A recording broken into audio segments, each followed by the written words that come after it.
features of the Rochester Mineralogical Symposium when done live or in person is the invitation for audience members to bring up slides to show what's new from their perspective after the What's New in Minerals scheduled session has been done. And that's what I'm doing here today. I want to present some of our recent work on fluorapatites that were discovered in 2021 that potentially represent beautiful examples of twin crystals. These were brought out by the Collector's Edge and distributed by Collector's Edge and some other dealers. Safa-U had most of the thumbnails and was selling those. And these came out primarily at the Denver show in 2021. They've been labeled from several different locations, including the Maui pegmatite and Dari Pesh. Collector's Edge contacted their supplier and one other contact in Afghanistan, both of whom confirmed that they were from Dari Pesh. So that is what has been reported to me. And I'm working with Jamshid Ahmadi, a PhD student here at Miami University, and Pete Richards on trying to determine if indeed these are twin crystals. Now, the two samples that you're seeing here are some of the better examples that the Collector's Edge had for sale. And they don't look like apatites at all because of this unusual morphology, which suggests that they actually might be twinned. This is a video showing one of the examples so that you can see it from all different angles.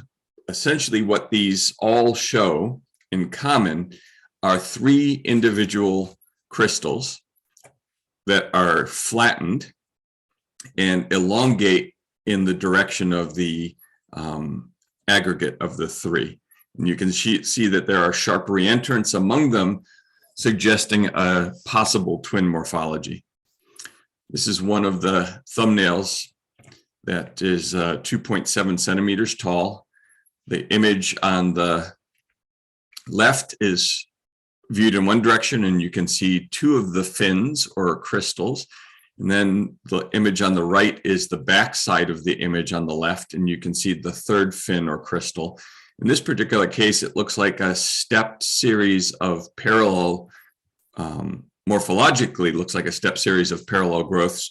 But of course, these are intergrown and structurally coherent, so that is a single crystal. And this comprises one of the three fins or individual crystals in the aggregate. Now, the striations on the individual fins or crystals are parallel to the C-axes so that we can use those for orientation. And the C-axis of each of those is not parallel to the direction of elongation. And this is the case in all of these. The direction of elongation looks to be the same angle away from the C-axis of the individual crystals in every one, again, suggesting a twin relationship.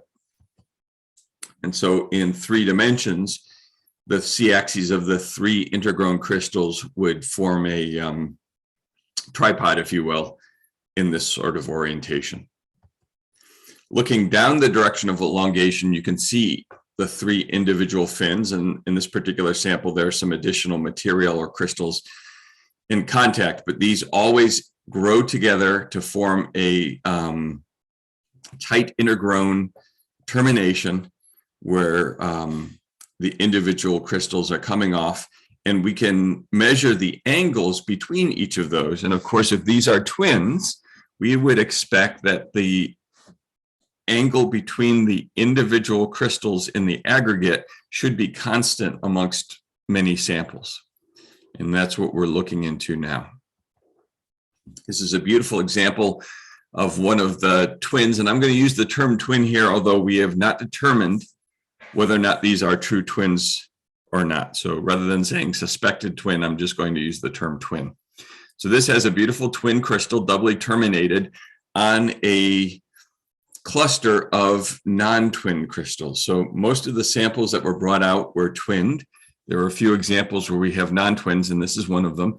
And it's actually a parallel stack of what morphologically are shown as equant crystals that are dominated by prism faces and the bipyramid. And here we have the twin aggregate in contact or growing over the non-twinned stack of crystals. Turning this entire thing 90 degrees so that you can see the side, what would be the top view from this particular orientation, we can see another strong reentrant with two of the crystals or two of the fins here from the side. Also common to most of these is a line of cloudiness, what looks to be like a Fadden line, although I don't believe these are Fadden crystals, that runs along the contact of the three individual crystals in the twin and defines the elongation direction of the aggregate. This is a sample in the collection of Chris Stefano, and it shows that, again, with quotes, Fadden line particularly nicely. So Collector's Edge has supplied us with a number of smaller samples that we can use for sections to try to determine what is going on with these inner growths. Pete Richards has done optical goniometry on samples like this one. And because of the strong striations on these individual crystals, and by the way, not only do the striations define the C direction, but they tell us that these faces are probably prism faces, so the 1, 0, 0.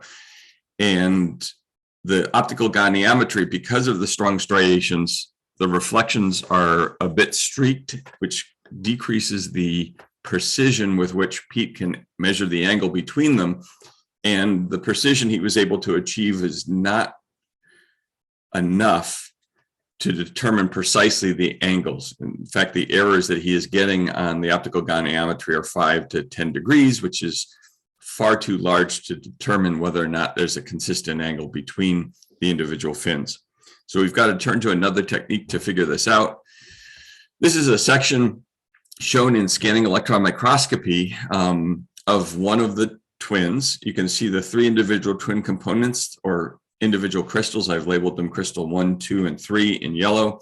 We can see the boundaries between those in this section by this contrast, what appears to be a grain boundary. And I'm showing those, the arrows in dashed arrows in red point to those grain boundaries. And what's interesting in this is the center, what appears to be the Fadden line that runs the length of the elongation where the three crystals come into contact, is actually hollow. There's a central hollow region that runs the entire length, and that's what we're seeing in these specimens. And the inside of this is coated partially with a silicate mineral, although it's hollow running the entire length. Now, we don't know if that silicate mineral has been partially dissolved and may have been a pre-existing crystal of material that the apatites grew on top of. That may be in part what's controlling the morphology. But today we see this as a hollow tube that essentially runs the length of these. Now, to figure out what the orientational relationship is between the different arms, we're turning to a technique called electron backscatter diffraction. And I'll show you some of our data on that in just a moment. But we're also looking at numerous crystals, looking down the direction of elongation to see if we can measure in projection the angle of orientation between the different twin components. I'm going to show you a couple of those. Here's one of the twins, and you can see the three arms branching off from a center here. Now, the projection measurements are fairly imprecise also, so this is not going to suffice for ultimate determination of whether or not these are twins, but it gives us some indication. So look at this, look at the angles that you see between the individual twin arms. And here's another one. Now we see that there's a fair degree of obvious variation between at least one of the arms in the aggregate amongst multiple samples. And that would indicate that that arm is not in a twin relationship. But it does appear that many of them have a pretty consistent angle between at least two of the arms, suggesting that there may be some twinning involved in these samples. Here we are looking down another example. Every one of these is different. And here's a third one. And this one in particular, you can see that the third arm, or one of the three arms, is almost 120 degrees from the others, which is not consistent with anything else that we see. So ultimately, to determine whether or not these are going to be good examples of twinning, we're using EBSD, or electron magnetic scatter diffraction. And these are the three data sets or three patterns that we've actually collected on the individual crystals from this twin. From this information, we should be able to figure out exactly what the orientational relationship is, and then compare those amongst multiple samples to determine, is there consistency, and indeed are these twins. Now, we haven't finalized this yet. You can see the data, but the ultimate answer has not been determined, and we will report this probably in an article once we've figured it out. Thank you very much.